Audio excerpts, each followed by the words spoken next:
Eu vou começar com uma pergunta que eu sei que é óbvia, mas que eu já não respeito, né? Quantas horas é o ideal para você ter uma boa noite de sono, para que você acorde disposto, hein? Bom, essa é uma dúvida muito frequente. Eu acho que todo mundo quer saber quantas horas de sono cada um tem que dormir, né? E é uma dúvida que eu acho importante realmente a gente saber. Mas primeiro a gente tem que entender que existe uma orientação que é em torno de 7 horas e meia a 8 horas. Quando a gente fala orientação, ninguém está falando aqui numa lei, né? Que todo mundo tem que dormir 7 horas e meia, 8 horas. Não foi um decreto, é uma orientação. Então, algumas pessoas, a maior parte das pessoas, na verdade, elas vão ter essa necessidade de 7 horas e meia, 8 horas. Mas pode ter uma ou outra pessoa que vai variar um pouco.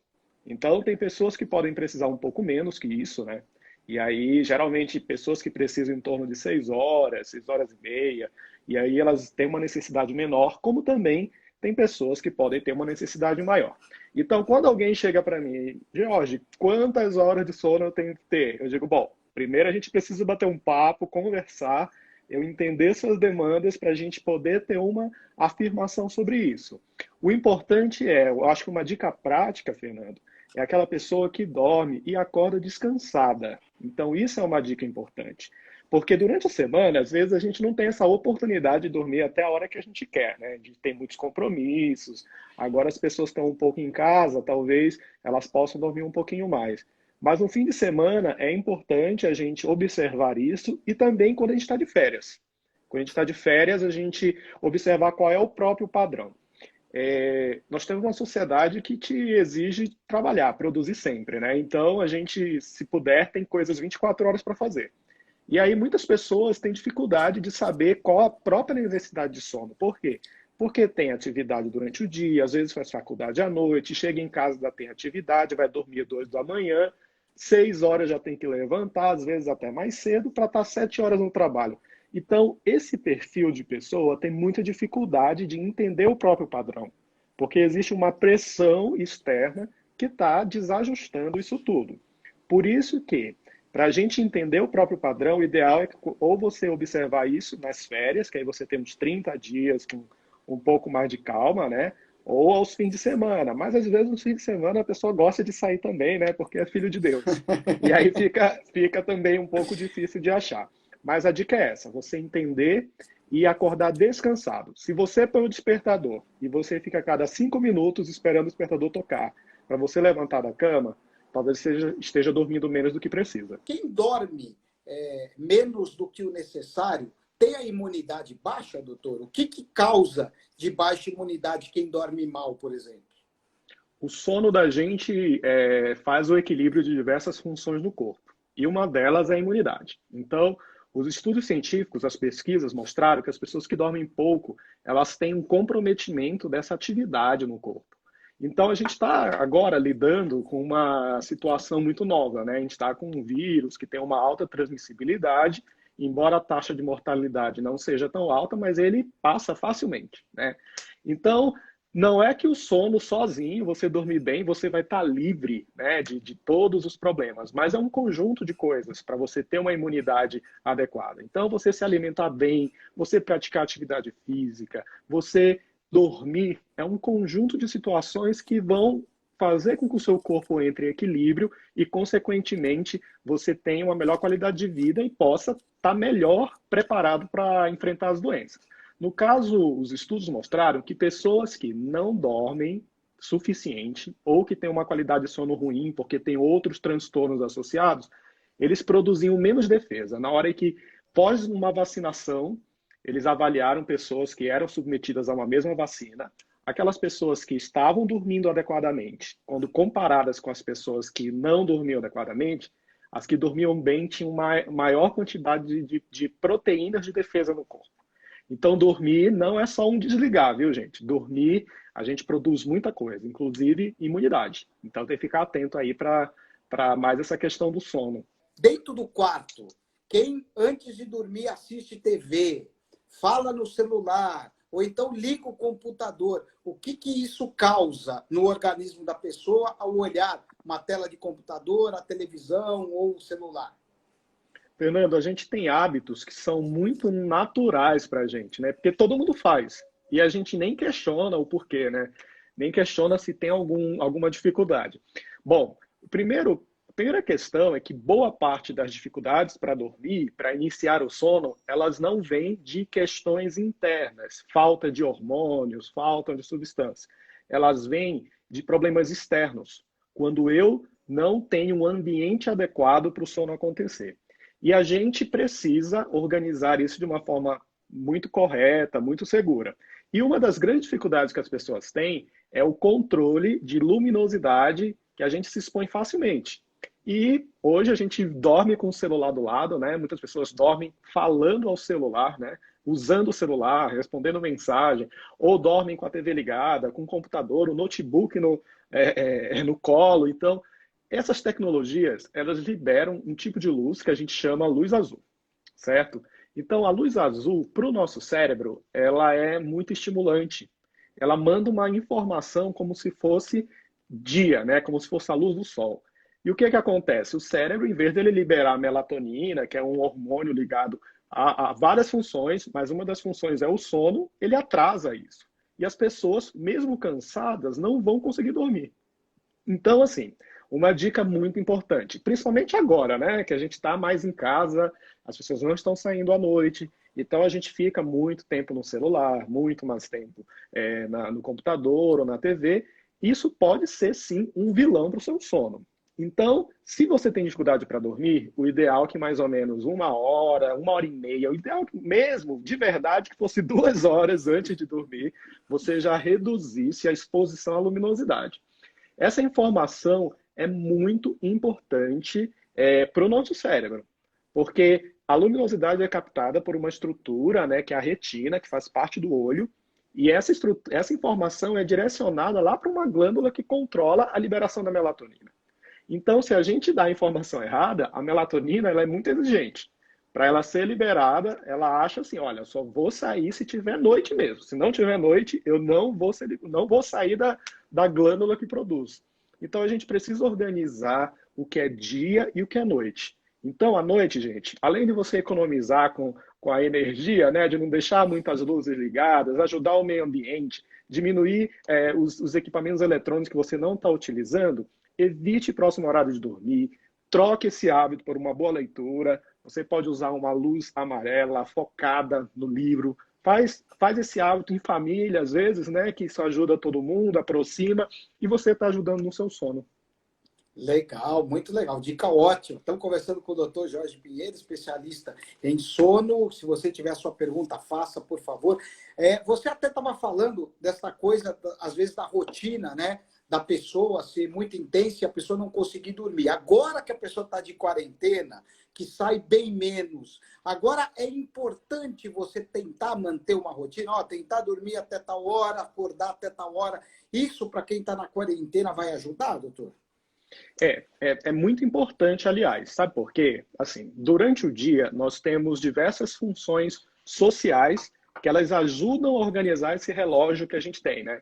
Então, quando eu deixo de trabalhar e estudar, que é o que está acontecendo com muita gente agora, a gente fica em casa, a gente começa a não cumprir tanto os horários de uma forma rigorosa. Então, o café da manhã passa a acontecer às 10 da manhã, às 11, o almoço vai para 4 da tarde, o jantar, consequentemente, vai para meia-noite.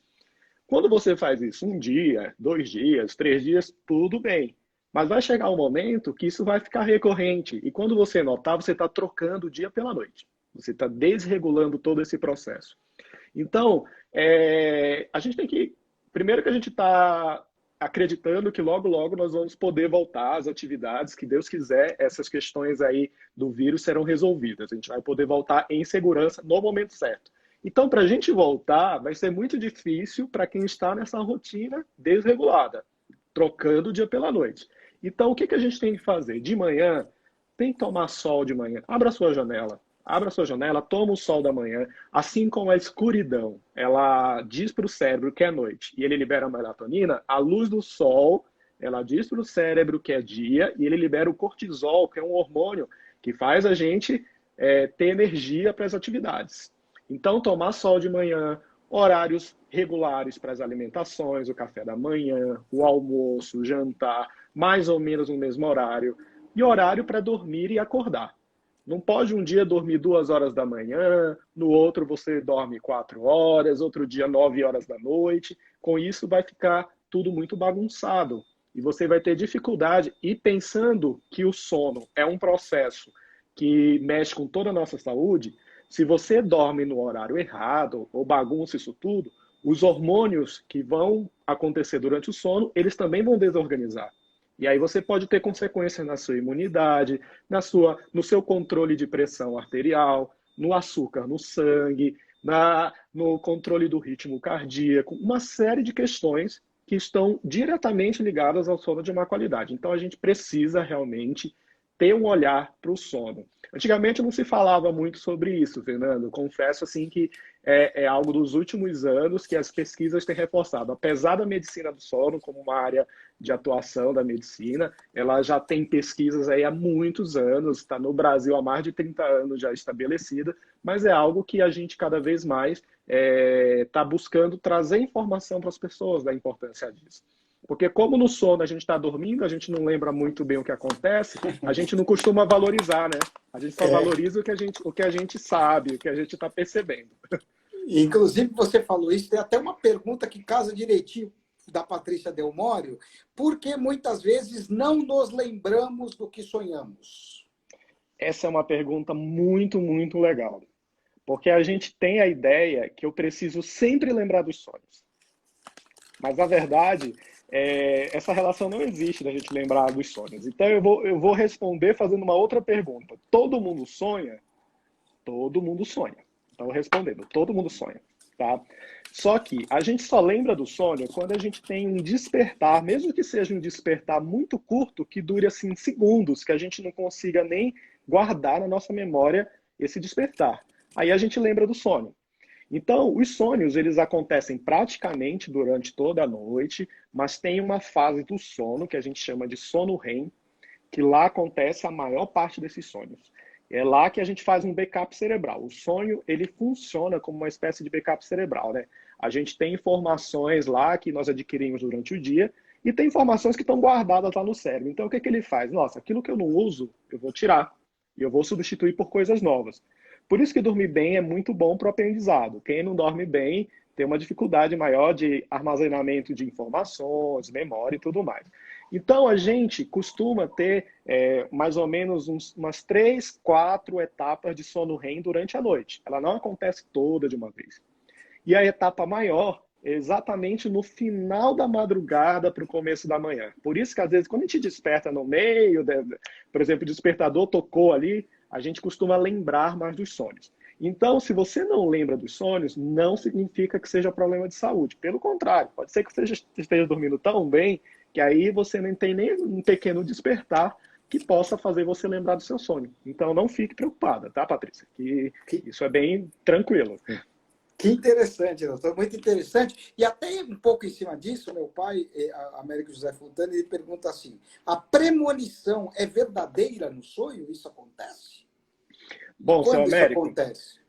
os sonhos, eles têm, como eu posso dizer, eles têm vários estudos, né, com relação aos sonhos. Então, dentro da medicina do sono, a gente estuda mais a parte biológica. Mas existem alguns profissionais, como, por exemplo, os psicólogos, eles estudam outras questões relacionadas aos sonhos.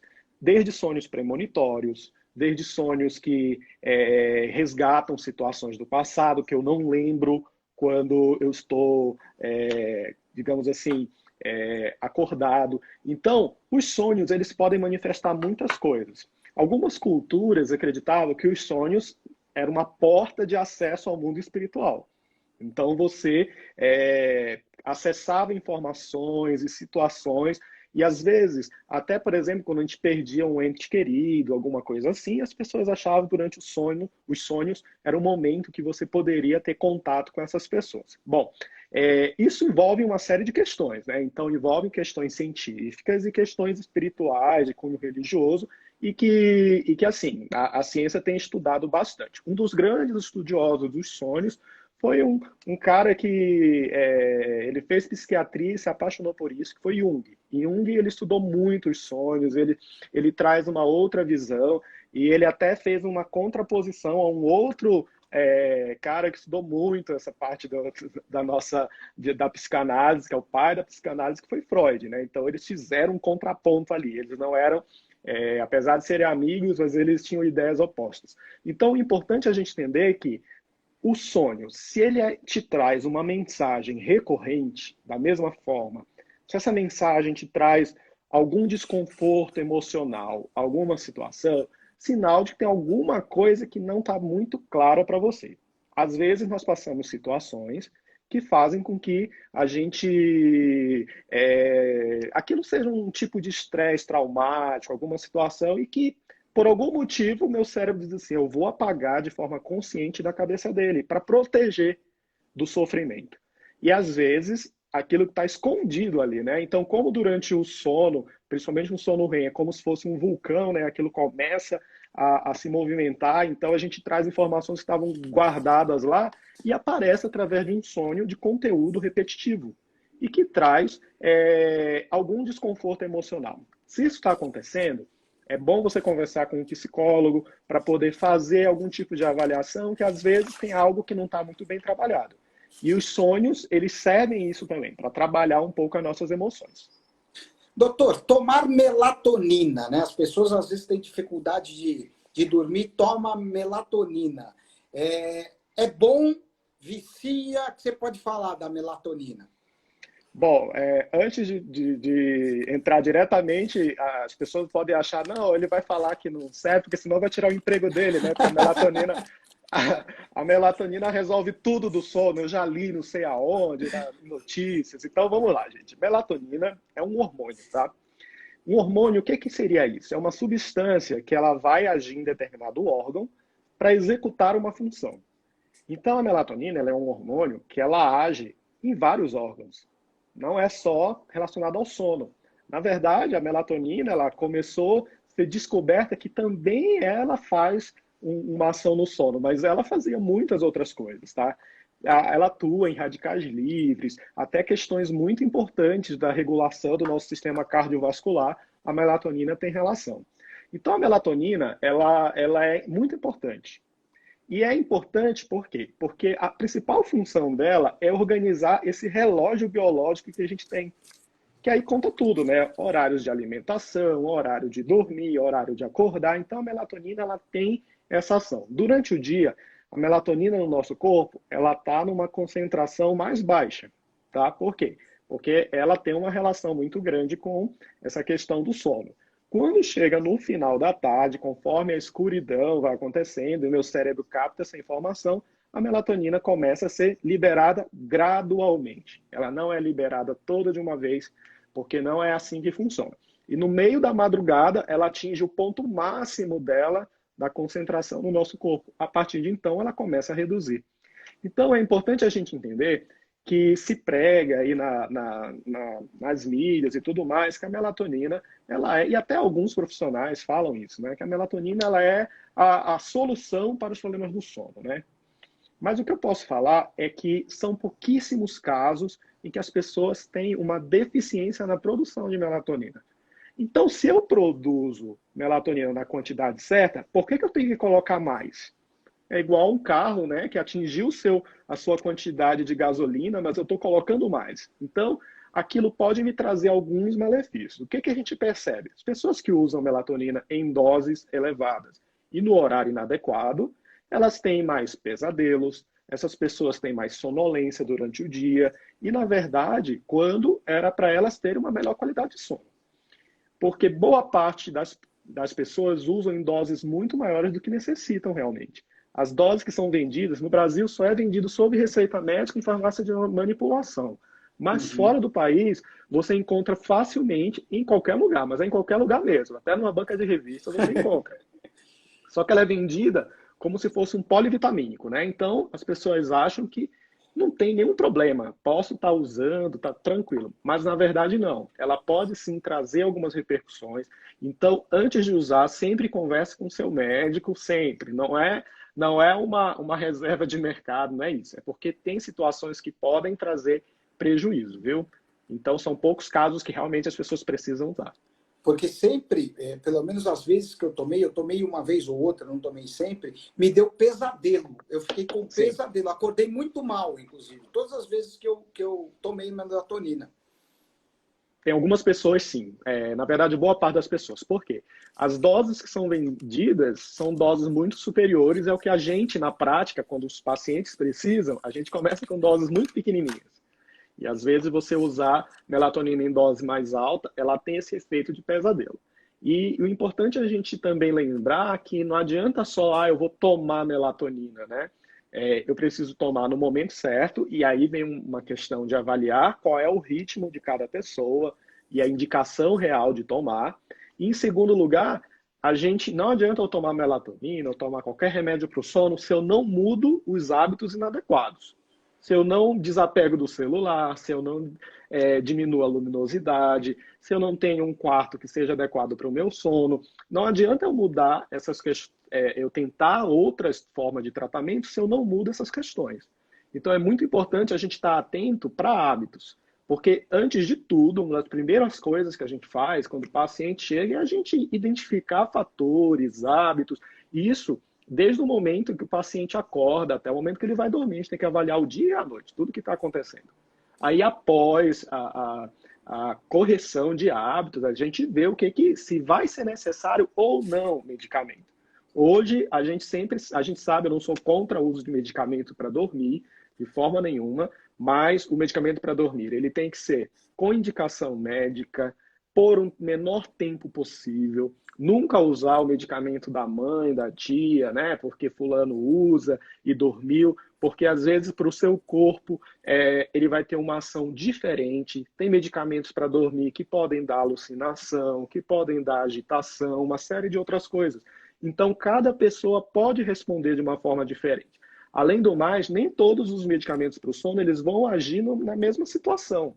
Uns vão agir para quem tem dificuldade para começar o sono, outros vão agir para aquelas pessoas que até dormem, mas não conseguem manter esse sono.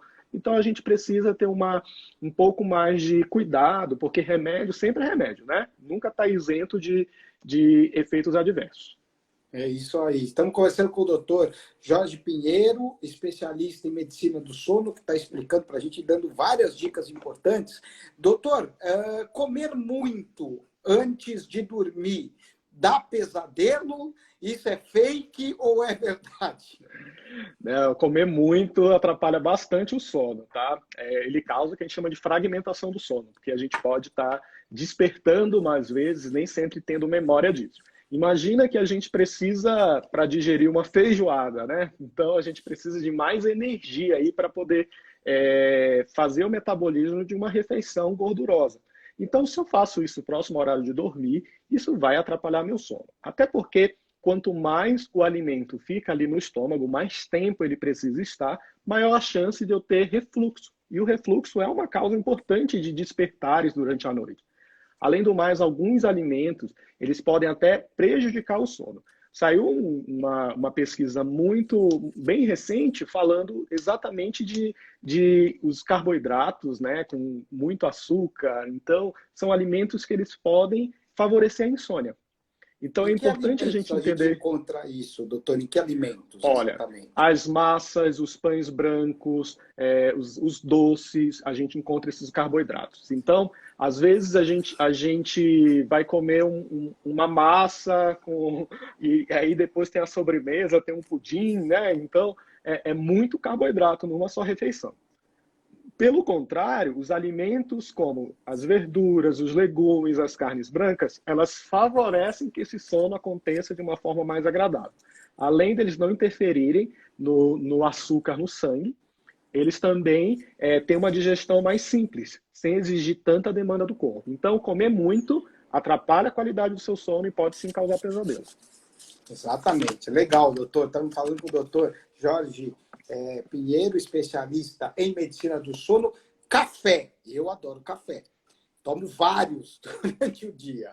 Isso atrapalha enquanto na hora de dormir e quanto tempo que tem que deixar de tomar café para que você consiga dormir, para que não afete o seu sono? Você tem que tomar café com quantas horas antes, doutor? Bom, o café é uma paixão brasileira, né? O futebol, o café, então o samba, então ela tá ali naquele grupo, né? Eu tô aqui com a minha xícara, mas é de chá, tá bom? Então, mas vamos falar um pouquinho do café. Bom, o café, ele é um potente estimulante. Ele tem uma substância que é a cafeína, né? A cafeína, ela não tá só no café. Você pode encontrar cafeína, por exemplo, no chocolate, alguns tipos de chás, o chá verde, o chá preto, o chá mate. Inclusive, se você quiser conhecer mais sobre chá, eu fiz um vídeo recente falando sobre isso do meu Instagram, depois vocês dão uma olhada. Chás que podem ajudar e que podem atrapalhar o sono. Tá? Qual que é o Porque teu Instagram? Dr. Jorge Pinheiro. Legal. Porque às Vamos vezes lá. as pessoas acham assim, é um chá. Então, chá não tem problema, chá é bom. Mas tem chá que não vai ajudar você a dormir. Pelo contrário, vai estimular você. Então, voltando à história do café, a gente tem uma dose aí, mais ou menos, de 400 miligramas, que seria a dose máxima que nós poderíamos ingerir de cafeína por dia. Isso é uma média, né? Isso daria mais ou menos entre 3 a 4 xícaras de café. Lembrando que a gente tem diversos processamentos de café. O café coado, ele tem, ou filtrado, ele tem uma concentração de cafeína. O café que ele é o expresso, por exemplo, ele tem outra concentração. Um café que eu gosto mais forte ou mais fraco, ou então o tipo de café, até a região que esse café vai vir, ele pode ou não ter maior concentração de cafeína. Então, na regra geral, falando assim para todo mundo, o ideal é que você evite o café após as 3, 4 horas da tarde. Por quê? Porque boa parte das pessoas, essa cafeína, né, que está no café, ela vai ter uma duração em torno de 8 horas no corpo, em média. Então, se você toma café muito mais tarde, ele vai te deixar muito mais elétrico, vai te deixar muito mais, digamos assim, estimulado e você vai ter dificuldade para iniciar o sono. Na verdade, e para quem já tem essa dificuldade mesmo de iniciar o sono, tem que reduzir substancialmente. Mas aí então eu posso tomar à vontade o descafeinado, porque o descafeinado não tem café. Gente, o descafeinado, ele tem uma concentração de cafeína. É bem mais baixa do que o café normal, mas ele tem. Então, precisa saber qual é a concentração. Tem alguns, em média, que tem 30% de cafeína do que teria do café normal. Mas ele pode, sim, trazer algum certo estímulo. Então, a palavra é equilíbrio. Não é porque é descafeinado que eu vou comer à vontade. Não é porque um produto é diet que eu vou comer à vontade. Eu preciso ter esse equilíbrio sempre. Então, se você tem dificuldade para realmente dormir, o café é algo que você precisa observar. Assim como também, falando agora dos chás, o chá preto, o chá mate, o chá verde, o chá de canela, que muita gente gosta, o chá de gengibre, são potentes estimulantes. Então, você tomar esse tipo de chá próximo ao horário de dormir também pode atrapalhar. E o café, quantas horas você pode tomar até a hora de dormir? Umas 2, 3 horas antes de dormir? Não, Até isso ou até mais não, tempo? não, na verdade, até as 3, 4 horas da tarde. Ah, Não tá. ultrapassar, não Tá. ultrapassar isso aí, né? Porque como ele tem uma média ali de 6 a 8 horas de ação no corpo da gente, o ideal é que você não tome café à noite, que às vezes depois do jantar, né, a pessoa gosta de tomar um café. Algumas pessoas tomam um vinho, né, uma bebida alcoólica, um licor, né, eles chamam até de digestivo, né, para depois do jantar, que também é outra questão muito séria. As bebidas alcoólatras, eu li aqui café-cólatra, então eu falei errado. As bebidas alcoólicas, bebidas alcoólicas, elas têm também uma ação no sono não muito positiva. Então, a gente pode prestar atenção. No dia que você excede um pouquinho a dose, você não é só a ressaca, né? Você acorda mal, não acorda muito bem, né?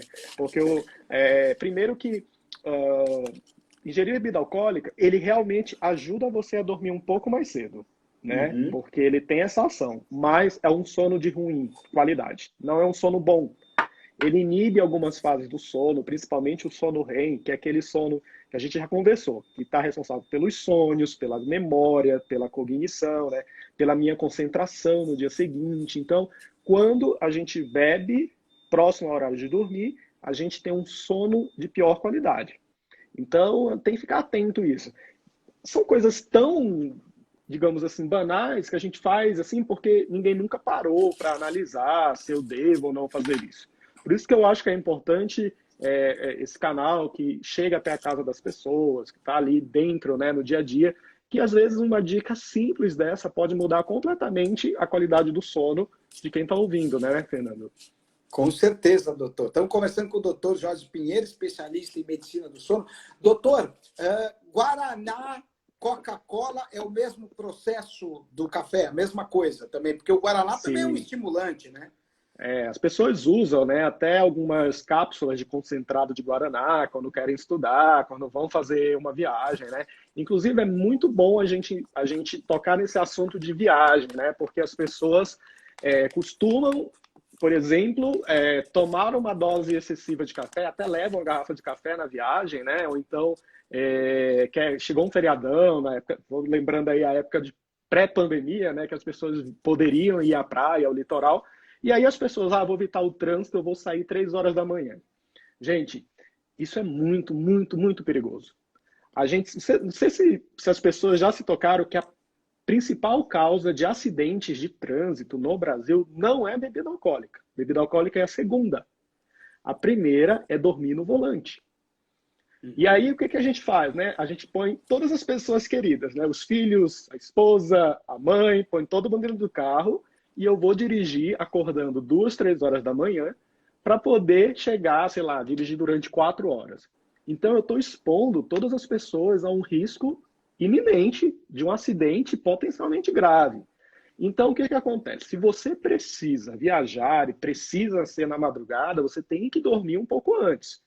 Você não pode, eu vou dormir meia-noite, vou levar isso até 3 horas da manhã e eu vou tomar alguma bebida estimulante para eu seguir dirigindo. Primeiro, quando a gente não dorme, a gente tem dificuldade em responder a uma situação que exige uma resposta rápida. Eu vou ser muito mais lento. Então, às vezes nem somos nós que cometemos uma infração no trânsito, mas às vezes é um outro que está dirigindo e eu precisaria ter uma resposta rápida. Mas aí, sob o efeito da falta de sono, essa resposta ela pode não ser processada a tempo ou de forma adequada. Então, gente, tem que ter cuidado, tá? O sono, ele é o nosso melhor amigo, né? E quando a gente precisa, o nosso melhor amigo não está ali, aí pode ser perigoso, né? Complicado. Doutor, quem tem apneia, como faz para diminuir o ronco? Porque quem tem apneia, obviamente, deve roncar. Existe alguma estratégia para pelo menos amenizar? Claro que tem que procurar um médico, mas existe alguma outra estratégia? Tá, então para as pessoas que estão assistindo a gente, que não sabem o que é a apneia. Então, a apneia são paradas na respiração durante o nosso sono. E às vezes as pessoas podem ter muitas paradas, sabe? Por exemplo, tem pessoas que podem ter 30 paradas de respiração por hora de sono. Já vi pessoas terem 120 paradas na respiração por hora de sono, quer dizer, é praticamente 2 por minuto. Então isso é muito. E as pessoas, às vezes, elas não sabem que está acontecendo isso. Elas só sentem as consequências no dia seguinte: cansaço, irritação, indisposição. E, às vezes, isso interfere em alguns problemas de saúde. Quem tem pressão alta, quem tem diabetes, fica mais difícil de controlar essas doenças para quem tem apneia. E aí, como que a gente sabe que tem apneia? Então, as pessoas que roncam, elas roncam porque ela tem uma obstrução aqui, no que a gente chama via aérea, né? Que é a região da garganta, do nariz, isso obstrui e aí sai esse som que é a forma de ronco. Então, aquela pessoa que ronca muito e muito alto, essa pessoa tem uma chance muito grande de ter a apneia do sono. Elas vão até o consultório, né, achando que eu só quero tratar o ronco porque atrapalha a minha esposa, atrapalha o meu marido, eu tenho vergonha de dividir um quarto em viagem, mas na verdade elas têm um problema muito mais sério que é a apneia em si. Então, como que a gente pode melhorar o ronco? Bom, beber e dormir em seguida é uma coisa que piora muito o ronco. Porque quando a gente bebe, a gente tem um relaxamento muscular. E aí pode piorar. Também as pessoas que dormem de barriga para cima, piora o ronco. Então tenta dormir de lado, é melhor. A cabeceira um pouquinho mais elevada. E isso são medidas, digamos assim, iniciais. Porque nesse caso precisa realmente de uma avaliação médica, porque a gente está tratando com uma doença potencialmente grave e que acomete, num estudo, uma pesquisa realizada aqui em São Paulo, cerca de 33% da população, né? Então, se a gente imaginar 3 pessoas, uma tem apneia do sono. Então, a gente sempre brinca, né? Isso, o meu chefe do doutorado, ele sempre costuma dizer isso. Olha para a pessoa que está à sua direita, pergunta se ela ronca. Se ela disser que não, vira a pessoa da sua esquerda, pergunta se ela ronca. Não, então é você que ronca, porque é 1 em cada 3. Então, é importante a gente observar isso, porque além de comprometer a nossa qualidade do dia seguinte, compromete a nossa saúde. A Patrícia Carvalho pergunta: atividade física consegue atuar sobre quem tem apneia? Melhora isso também? Ou isso não tem nenhuma relação? Tem uma relação, mas é uma relação indireta. Como que isso pode acontecer? Bom, boa parte das pessoas, uma das principais causas de apneia do sono é a obesidade. Então, pessoas que são obesas, 70% delas têm uma chance de ter apneia do sono, de algum grau, seja um grau leve, um grau moderado ou um grau acentuado. Dessa forma, uma atividade física e alimentação adequada, elas vão ajudar porque elas vão tratar a obesidade, que é um tratamento. A atividade física é bom para tudo, gente. Então, não é só porque, mesmo se você não tenha nada, eu não tenho apneia, eu durmo bem, pratique atividade física. Ela é bom para tudo. Então, a gente sempre recomenda. Agora, não existe um exercício específico para você vai fazer esse exercício e você não vai ter apneia. Não. Você está tratando situações do seu corpo que favorecem a apneia do sono. Legal. Aquelas músicas que todo mundo fala, vai na internet, se você não estiver conseguindo dormir, e coloca uma música suave, uma cançãozinha bem levezinha. Aquilo ajuda mesmo ou também é fake, doutor? Na verdade, assim, eu acho que a primeira pergunta é por que eu não estou dormindo bem? Né? Então, por que eu tenho que recorrer a gente chama desse tipo de música de ruído branco. O ruído branco é algo que vai me fazer relaxar, né? Então, geralmente é um som da natureza, às vezes é um som de chuva, um som de cachoeira, né? Então, aquilo vai me fazer relaxar e pode facilitar o início do sono. É importante a gente entender que, bom, às vezes a pessoa mora perto de um ambiente que ela não consegue controlar o som. Então, sei lá, mora perto de uma estação de trem, que 5 horas da manhã começa todo o movimento. Passa ônibus na porta de casa. Então, às vezes, você colocar esse som, você tem aplicativo de celular, tem diversos vídeos no YouTube, você pode colocar e isso vai te ajudar a não perceber tanto os sons externos. Mas é importante sempre você entender por que eu estou necessitando desse artifício, né?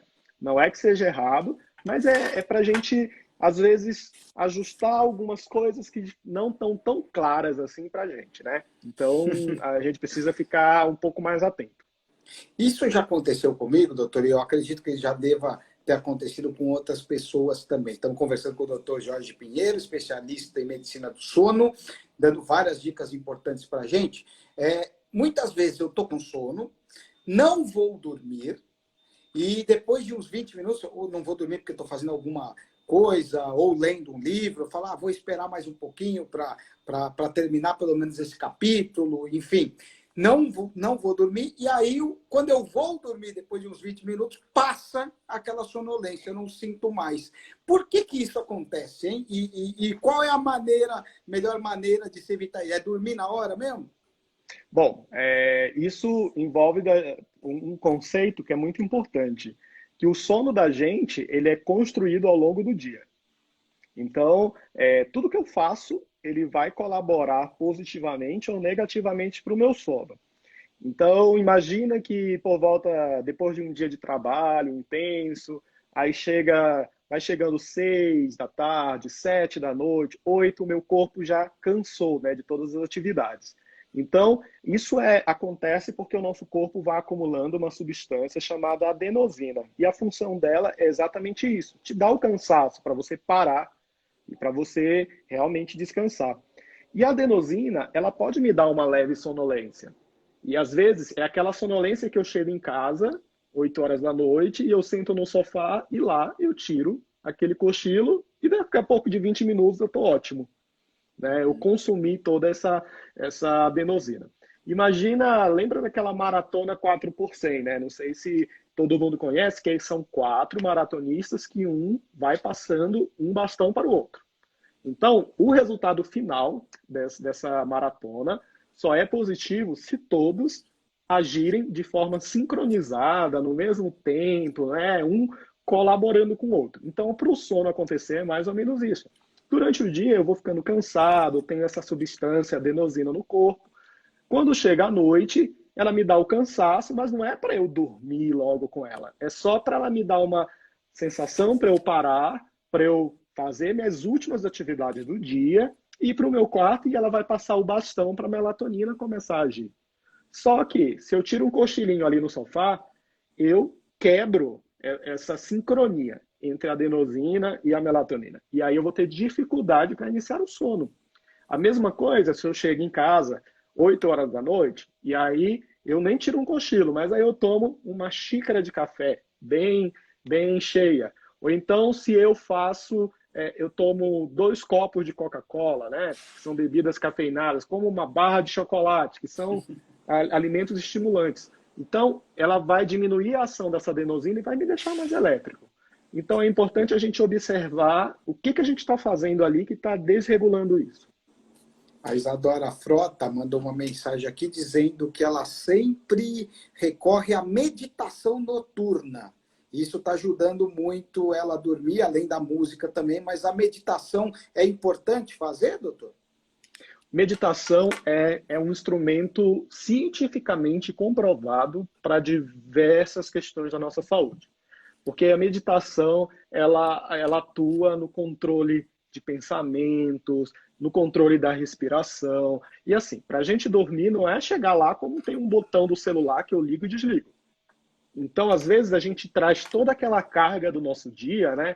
Muitas tarefas, às vezes problemas, dificuldades, tudo que a gente enfrentou e às vezes a gente leva isso para a cama.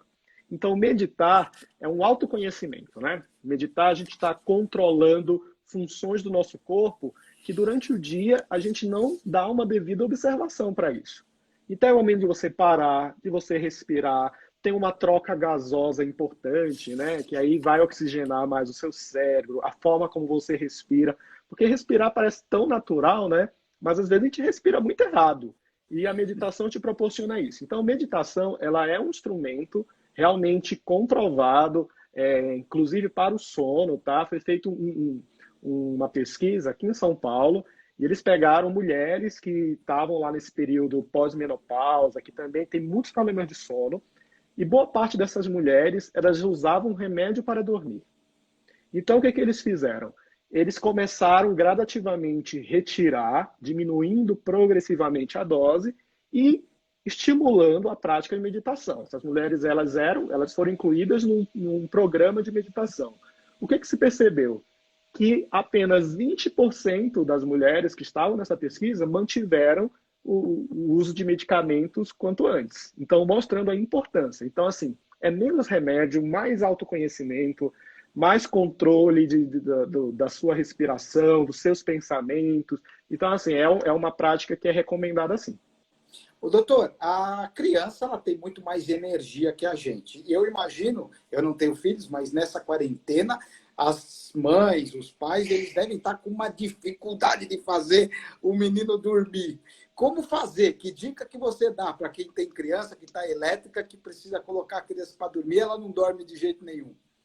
Bom, o sono da criança é um sono que ele muda de acordo com a idade da criança. Então, bebê recém-nascido é de uma forma, depois de 2 anos é de outra forma, após de 6 anos é outra forma. Então, algumas coisas são muito importantes. Primeiro, criança gosta de questões previsíveis. A criança gosta de saber o horário de comer, o horário de ir para a escola, o horário de fazer suas atividades, inclusive o horário de dormir. Então, para a criança, se cada coisa você faz num horário diferente, isso estressa a criança. Quando eu falo estressar, não é a criança ficar irritada. Às vezes ela fica, mas não é necessariamente ela ficar irritada ou nervosa. Ela gosta de saber, precisa ter um ritual, inclusive um ritual para o sono, para a criança vir. Então, uma dica importante é o seguinte: você identificar no seu filho quais são os momentos em que ele está com sono.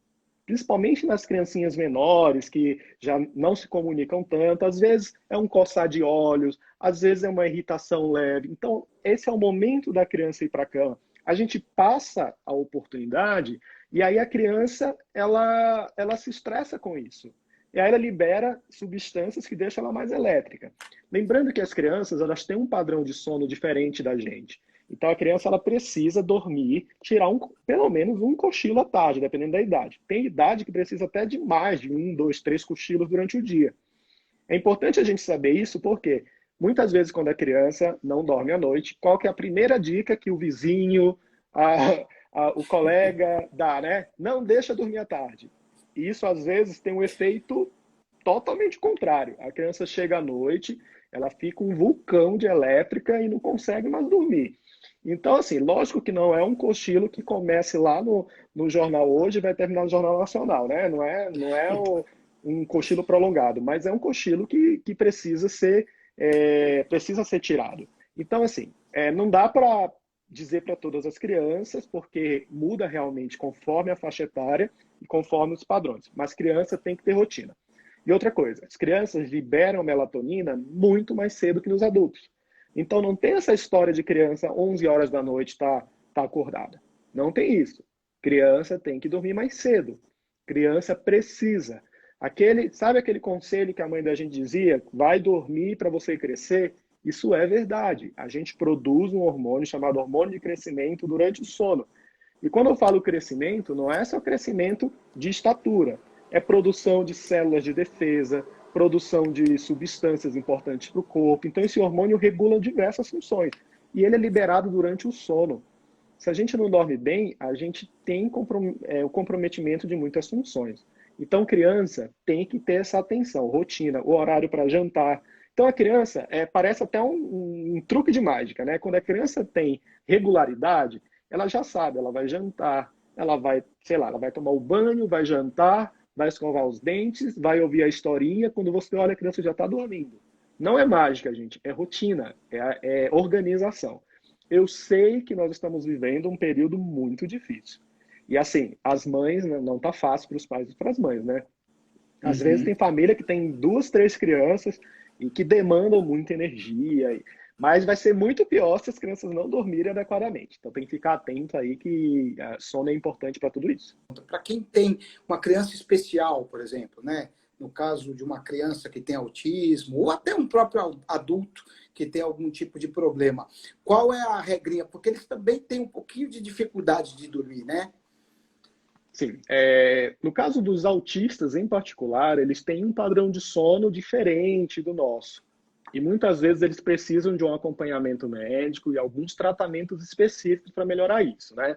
Então, assim como qualquer outros, precisam de rotina, precisam de todos os ajustes necessários, um ambiente adequado, mas, assim, eu sempre acho que essas crianças especiais, elas precisam sempre informar essas dificuldades de sono para o médico que está acompanhando, para o neurologista, se é um neuropediatra ou se já é um neurologista de adulto. Precisa sempre informar por quê? Porque boa parte delas vão precisar de alguns tratamentos muito específicos para isso, viu? Porque elas têm uma produção irregular de melatonina, ela tem produção de algumas substâncias, e aí que estão ligadas a toda essa questão. Então, conversa sempre com o médico, porque é possível sim melhorar a qualidade do sono, mas precisa de tratamentos particularizados. E quem sofre, acho que dá mais uma, quem sofre de insônia como eu, então você meio que deu um panorama geral, mas eu sofro muito de insônia e tem também a hipersônia, né? Que é quando a pessoa acorda e fica molenga durante todo o dia, é mais ou menos isso? Então, assim, a insônia, ela é caracterizada, isso é o conceito mundial, né? Então, ela é uma dificuldade para iniciar o sono, para manter o sono, ou quando a pessoa até começa a dormir, mas depois ela acorda, sei lá, 4 horas da manhã e não volta mais a dormir, que a gente chama de despertar precoce. Então, são essas 3 situações, elas têm que ocorrer numa frequência de 2 a 3 vezes na semana, e quando ela é crônica, quando ela passa assim, de 3 meses de ocorrência. Então, a insônia, ela é essa dificuldade para dormir. Mais ou menos 40% da população tem insônia. Então, é uma doença que é muito, digamos assim, frequente, né? Você encontrar alguém. Então, na primeira abordagem, a gente tem que mudar hábitos, mudar situações. Algumas pessoas vão precisar de tratamento medicamentoso, e hoje a gente sabe que uma das ferramentas de maior segurança e eficiência no tratamento da insônia crônica é o que nós chamamos de terapia cognitivo-comportamental, que é uma atuação do psicólogo com formação em sono, que ele faz com que as pessoas trabalhem conceitos, suas dificuldades com o sono, a forma, a relação que você tem com o sono. Então, é um instrumento que é muito utilizado e é um instrumento recomendado, né? Ano passado, em setembro, teve o Congresso Mundial do Sono, que isso acontece a cada 2 anos, que foi esse ano, no ano passado foi em Vancouver, no Canadá, e eu estive lá e assim, muito se falou sobre esse tipo de estratégia para o tratamento da insônia crônica. Agora, falando da hipersonia ou hipersônia, as duas formas podem ser utilizadas. A hipersonia é uma sonolência excessiva. O que é isso, né? Algumas pessoas têm muito sono e isso atrapalha até mesmo de executar suas tarefas. É importante a gente entender que algumas doenças, como por exemplo a apneia do sono, que não deixa você ter um sono de qualidade, pode dar sono durante o dia. Mas tem doenças lá no sistema nervoso central, né, lá no nosso cérebro, que elas podem dar um quadro que, assim, a pessoa vai ter isso para a vida toda. Um dos exemplos disso é a narcolepsia, né, que é uma doença do sono, que a pessoa tem surto de sono. Não é que ela durma o tempo inteiro, é que ela dorme várias vezes no dia. Então, ela está aqui conversando com você e daqui a pouco ela diz assim, nossa, eu estou com sono, ela baixa a cabeça, dorme, sonha, depois de meia hora acorda como se nada tivesse acontecido e está tudo bem. E às vezes podem vir com outros sintomas associados também que são muito importantes, desde alucinações, desde algumas alterações musculares e tudo mais. Então é importante que esses casos se precisa de avaliação porque tem tratamento, porque atrapalha muito a qualidade de vida. Eu atendi uma jovem de 21 anos que tinha esse problema e ela nunca conseguia ir num cinema com o namorado, porque ela dormia. Ela dormia, perdia estação no trem, no metrô. Ela, no trabalho, ela era, às vezes, categorizada como preguiçosa, porque estava sempre dormindo, improdutiva. Era uma moça super inteligente, bonita e tudo mais, e sofrendo à toa. Então, é importante a gente identificar isso, porque tem tratamento, tem forma de você tratar e a pessoa tem qualidade de vida. Legal. Doutor, muito obrigado. Foi uma aula que você deu aqui, dicas importantíssimas. Tenho certeza que ajudou muita gente. Queria agradecer demais e a gente tem mais 2 minutinhos aí, queria que você desse seus contatos para quem quiser te procurar, aonde achar, porque é muito importante esse tipo de aula. Já aproveitando a oportunidade, tem um grande projeto que eu estou lançando agora, um portal sobre sono, que é tudo gratuitamente, as pessoas vão poder buscar informação lá, se chama Tudo Sobre Sono, para o público mesmo, para poder difundir esse assunto e as pessoas entenderem a importância do sono para ter qualidade de vida, tá bom? E aí tem meu Instagram, que eu sempre estou informando também sobre isso, que está aí, Dr. George Pinheiro.